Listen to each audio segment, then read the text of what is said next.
سلام دوستای عزیز. برای آموزش کاربردی برای پیدا کردن سایز لباس ما ابتدا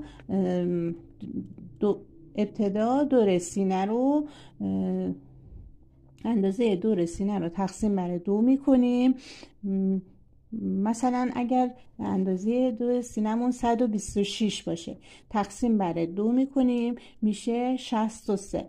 63 به خاطر اینکه عدد فرده ما منهای 7 میکنیم، پس 63 منهای 7 میشه 56. پس سایز ما میشه 56. اگر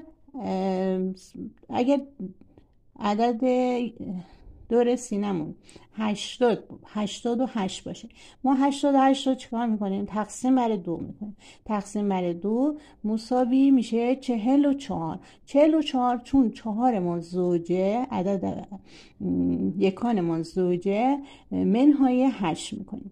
8 مساوی با 36. پس دور سینمون میشه، پس سایزمون میشه 36.